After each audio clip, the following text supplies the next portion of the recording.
মায়াবতী, ভালোবাসা ফুরিয়ে আসছে বুঝি? খুব বলতে ইচ্ছে করছে। তোমার প্রিয় গানটা শোনাবে?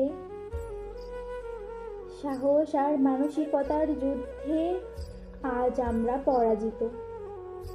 দূরত্বরা জানে তুমি আজ আমার থেকে কত দূরে।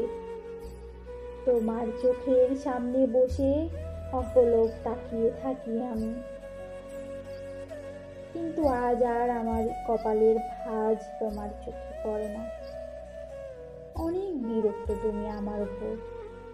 তোমার প্রতি আমার যে অধিকার, তা সম্পূর্ণরূপে স্বৈরাচারিক হিসাবে গণ্য, এবং আমি তোমাকে স্বৈরাচারিক অধিকারে প্রচণ্ড রকম ভালোবাসি মায়াবতী। কিন্তু তুমি তো তা বুঝোনি।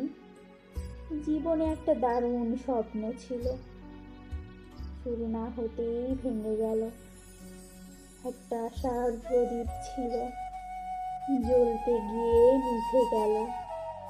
একটা প্রিয় মায়াবতী ছিল, পাওয়ার আগেই হারিয়ে গেল। আমি যে মানতে পারছি না। জানি বুঝি, শুধুই বোঝাতে পারি না এখন আর।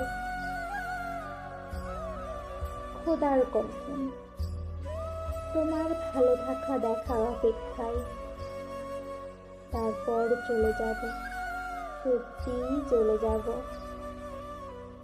যাদের নিয়ে তুমি ভালো থাকো, তাদের নিয়েই ভালো থেকো। কোনো অনুভূতি নেই, শুধুই একা হয়ে যাওয়ার ভয় তাড়িয়ে বেড়াচ্ছে ইদানিং। আমার আর তোমার গল্পের শেষ এখানেই। আমি যে মানতে পারছি না তুমি অন্য কারো, পারছি না মানতে। মাঝে মাঝে ভাবি, লাশ কাটা ঘরে শুধু হৃদয়ের পোস্টমর্টেম না হোক।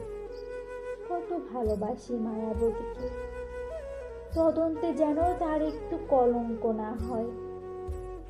ভালোবাসার চেয়ে কঠিন মায়া, আর মায়ার থেকেও কঠিন মায়াবতী। ভালোবাসা চলে গেলে মানুষ 30 বছরের সংসার ফেলেও চলে যেতে পারে। আবার মানুষই 3 মাসের মায়ায় পড়ে সারা জীবন আটকে ধরে পড়ে থাকে।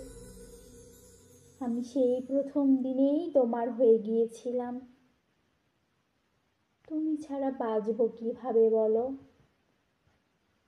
ভালোবাসার মৃত্যু আছে, মায়া অবিনশ্বর, চিরন্তন ও ধ্রুব হলো আমার মায়াবতী।